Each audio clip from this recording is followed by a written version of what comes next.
What happens when one of Hollywood's most private actors sits down with one of television's most outspoken hosts, and a simple question about activism turns into a heated on-air confrontation that ends with the guest walking off set? The tension in the studio was almost unbearable, thick enough to feel with your hands, and what began as a routine promotional interview quickly escalated into something no one expected. Before we get into this explosive moment, make sure you hit that subscribe button and drop a comment below telling me what you think about celebrities using their fame for political causes, because this story will make you pick a side. Richard Gere walked onto the set of The View with a calm confidence honed from decades of being in the public eye. He was there to promote his latest film, a political thriller exposing corruption in Washington. But anyone familiar with Richard's history knew that this conversation could easily go beyond movie talk. He had never been shy about his beliefs, his activism, or his willingness to challenge power structures. That reputation preceded him, and it made the air in the studio feel charged before he even took a seat. Joy Behar, sitting at the table with her trademark directness, wasted no time moving past pleasantries. She leaned forward, her expression friendly, but her voice carried a subtle edge. "So, Richard, your new movie focuses on political corruption, secret deals, and all the things people are frustrated about right now. But I have to ask a broken bar. You've been outspoken about causes for years. Tibet, human rights, climate change.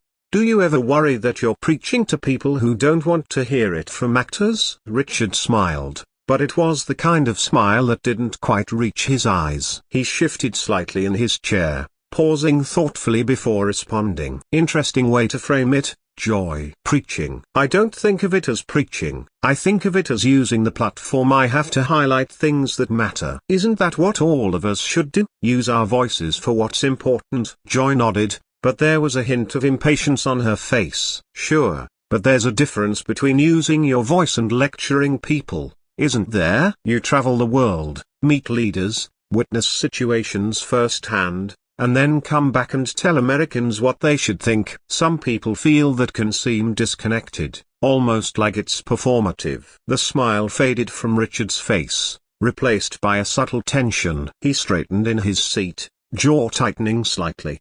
"Disconnected? That's your take? Me being out of touch?" "Joy, I've spent years traveling to these places, speaking to people who are suffering, witnessing realities most never see. I'm not sitting in a studio making guesses. I'm putting in the work." Joy raised her hands defensively, her voice taking on that teasing, provocative tone she often used when she knew she was pushing boundaries. "Hey, I'm just voicing what a lot of people might be thinking. You're a millionaire actor with access and resources that most of us can't even imagine. When you speak on global issues, it can feel a broken bar distant. People are worried about rent, about healthcare, about getting by, and not international politics." Richard leaned forward, his voice firm, but now sharper with intensity. "And you think those things aren't connected? The policies we support, the leaders we elect, the corporations we empower, don't they affect whether someone can pay their rent?" "Come on,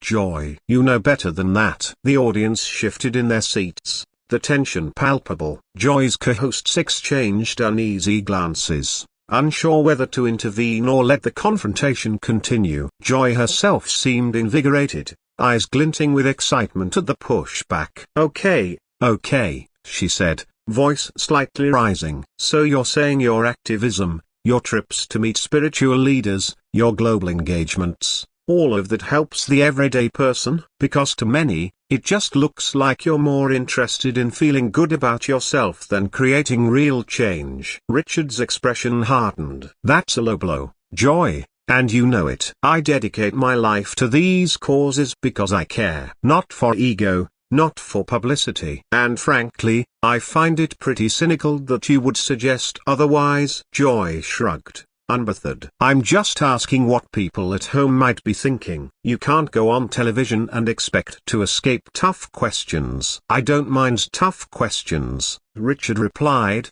his voice rising slightly. "What I mind is being misrepresented. There's a difference between a real inquiry and a setup. And this feels like a setup." "A setup?" Joy laughed, but there was no warmth in her tone. "Richard, I invited you here to talk about your movie. You're the one who brought your activism into this discussion." "No," Richard said firmly. "You steered it here to make a point, to paint me as an out-of-touch elitist. But the truth is, Joy, you sit here on your platform, making millions, questioning whether I have the right to use my voice. That's ironic, isn't it?" The studio fell silent for a moment. Cameras rolled, capturing every reaction. Joy's smile remained fixed. But there was a flicker of something else in her eyes, perhaps irritation or surprise at Richard's assertiveness. "I'm not questioning your right to speak," she said slowly. "I'm questioning whether you understand how it lands with people who don't have your resources." "And I'm questioning," Richard replied quietly, "whether you actually care about these people or just use them to score points on television." "Wow," Joy said, leaning back. "That's quite an accusation." Richard remained calm. "From where I'm sitting, it looks like you're more interested in conflict than conversation. You invited me here to discuss my film, but instead, you've spent minutes attacking my character." "I haven't attacked you," Joy protested. "I've asked tough questions." "No," Richard said, shaking his head. "You've questioned my motives, my sincerity, my connection to reality. That isn't journalism. That's character assassination disguised as tough inquiry." The co-hosts exchanged quick glances, some whispering to each other, uncertain how to handle the rising tension. Richard raised a hand, halting any intervention. "I appreciate the effort, but Joy and I need to finish this." "You want to talk about being out of touch? Fine. Let's talk about how your platform is being used to suggest that caring about global issues is elitist or performative.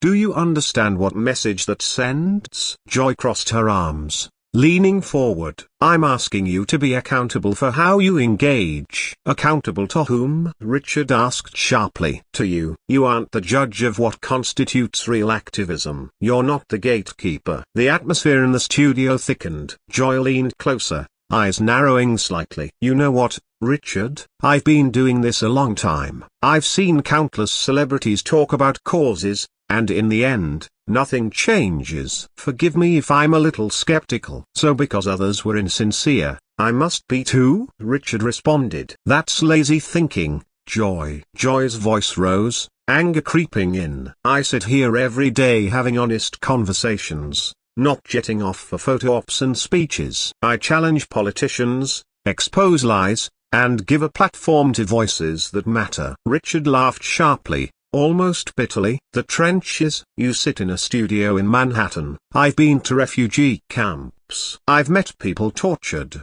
imprisoned, killed for their beliefs. I funded real organizations doing real work. What have you done besides talk?" The audience gasped at the accusation. Joy's face reddened. "I've given a platform to those voices. I've challenged power. I've done this for decades. Every single day." "A personal brand built on suffering?" Richard asked quietly. "That's what you think I'm doing?" Joy snapped back. "People are tired of celebrities telling them what to care about." Richard stood slightly, then sat back down, controlling himself. "Maybe for you, but I truly believe in these causes. They aren't content. They aren't segments. They are real people, real suffering, real issues." Joy stood abruptly. "You're being disrespectful." Richard shook his head slowly. "You've questioned my integrity, my intentions, and my reality for 20 minutes. Now you lecture me about respect." "I'm doing my job," Joy insisted. "No," Richard said firmly. "You are performing cruelty disguised as journalism. There's a difference between accountability and spectacle." The studio was silent. The audience was on the edge of their seats. One of the producers murmured urgently off camera, but the tension was too thick to be broken. Finally, Richard spoke, calm but carrying the weight of finality. "I came here hoping for a real conversation. I thought maybe we could find some common ground. Instead, you've turned it into a fight." "Congratulations. You got your moment." He stood, removed his microphone, and carefully placed it on the table. Cameras continued rolling as he walked toward the exit, each step deliberate. Joy shot back. "So, you walk away because you can't handle tough questions?" "That's very mature, Richard." Richard paused, hand on the door. voice steady and controlled. No, Joy. I leave because this stopped being a conversation and became a performance. I do not perform on command. You can frame this however you want. Tell your audience I ran away, but the truth is, I leave because my time and energy are too valuable to waste on spectacle. Joy laughed, forced but sharp. Everything is a performance. Maybe for you, Richard said, his tone calm but heavy with conviction. But I believe in what I do. I care. And when you treat these issues like content for a segment, you lose the right to my time. Good day. He walked out, leaving a stunned studio behind, cameras still rolling, audience murmuring in disbelief. The co-hosts exchanged panicked glances. Joy sat back down, expression tight, eyes flickering between triumph and disbelief. The tension lingered long after he left, a reminder that even in carefully produced television, real conviction can disrupt the show in ways no one anticipates.